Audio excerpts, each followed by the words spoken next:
Thank you very much for your speech. Good afternoon once again, dear colleagues, ladies and gentlemen, distinguished guests. First of all, I want to express our thanks to you, Mr. Speaker and Mr. Prime Minister, for being here with us today. It's a great honor to us. And I want to also to thank the Andorran delegation and the mayor of Andorra, Andorra la Vella, who initiated the idea of holding this meeting, this autumn meeting here, while she was in Parliament and in the many talks we had. So we are very happy that you succeeded, and it wasn't difficult, I think, to be persuaded to come here.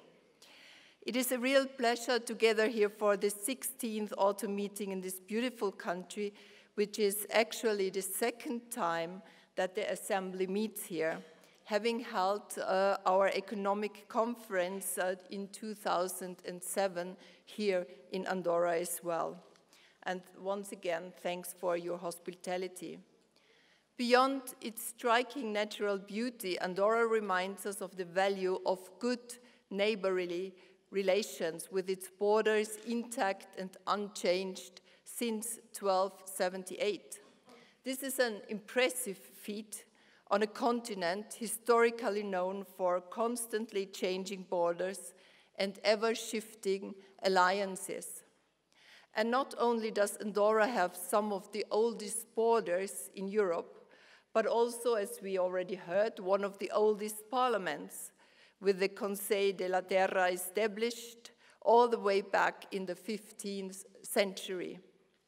Andorra also reminds us that within the OSCE, all countries, big or small, share the same equal voice in the affairs that affect us all. Equality of rights between OSCE participating states is a founding principle of this organization. And we are determined to always cooperate in upholding principles of sovereign equality for all of our countries. The OSCE PA autumn meetings comes just 3 months after our annual session. It therefore offers a useful opportunity for us to follow up on our work and recall the recommendations we made as we set the agenda for the month ahead in Minsk. This year's autumn meeting is about new security challenges and new tasks. We will explore challenges related in particular to cybersecurity, to climate change, and education, and I think many of them or all of them go hand in hand. These all are important issues that deserve in-depth discussion, and more importantly, they deserve action. As we speak on these topics, as we share best practices with one another, we should also remember our own abilities as parliamentarians to put those best practices into action. I'm pleased that tomorrow we will have a full session devoted to addressing climate change. It is reassuring to know that despite continued skepticism by some towards the scientific consensus on climate change, we in the international community continue to tackle this issue head-on. We are currently in the middle of the most active Atlantic hurricane season in recent memory, which has been tragically impacting communities in the Caribbean, in Florida, and in Texas. All those skeptics are always quick to point out that no particular storm can definitely be linked to climate change. It is clear that storms are increasing in their frequency, in their intensity, delivering more rain, stronger winds, and more devastation. This is consistent with what scientists have warned us for decades.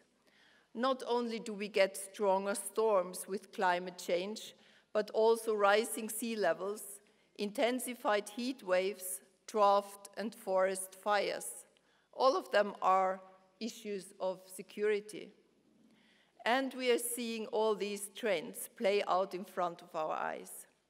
Dear colleagues, this is why we have to continue to insist and to pursue policies that prioritize clean energy projects, investment and innovation to promote environmentally friendly economic growth. We also have to urge that all OSCE countries ratify the 2015 Paris Agreement on climate change, and more importantly, to fulfill their obligations under the agreement. This is something that we cannot afford to compromise on. In today's world, a nation's interests are very closely interlinked with those of others, which means whenever a country declares that it is pursuing only its own interests without taking into account other countries, it is in fact undermining all our interests. Cooperation is a necessity in this interconnected world, and no country, no matter how big it may be, can afford to ensure its security on its own. And you know, security is always understood in a very broad and a very complex and comprehensive sense. Instead, we need dialogue and compromise, engage with each other, widen our perspective, and search for common ground. This is how we build confidence and address our security challenges together. Dear colleagues, the OSCE has always had a pioneering, broad concept of comprehensive security based on the three distinct but interrelated dimensions: the political, military dimension, the economic and environmental dimension, and the human dimension.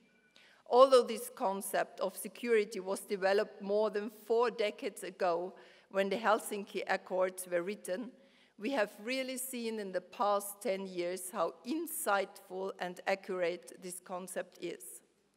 From the global financial crisis of 2007-2008 to the sovereign debt crisis and the related political crisis.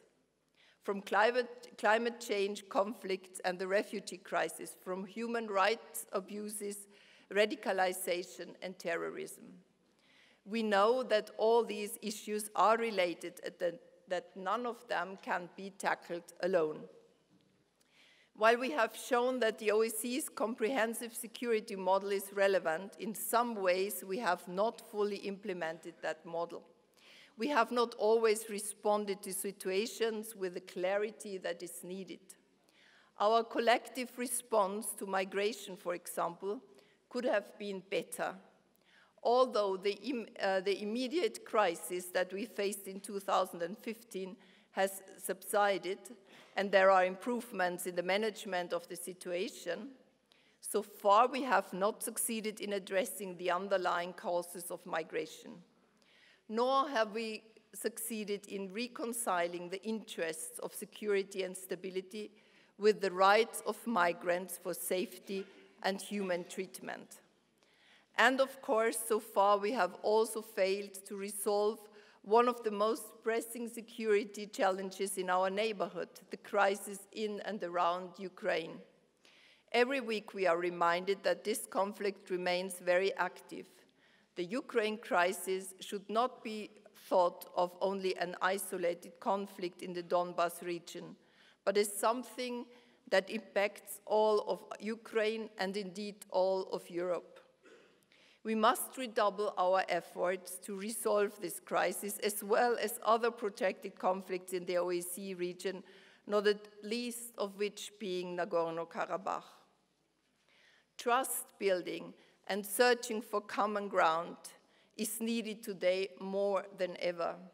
And I'm convinced that this is an area that parliamentarians can play an important role, and you know it by yourself. You can play an important role.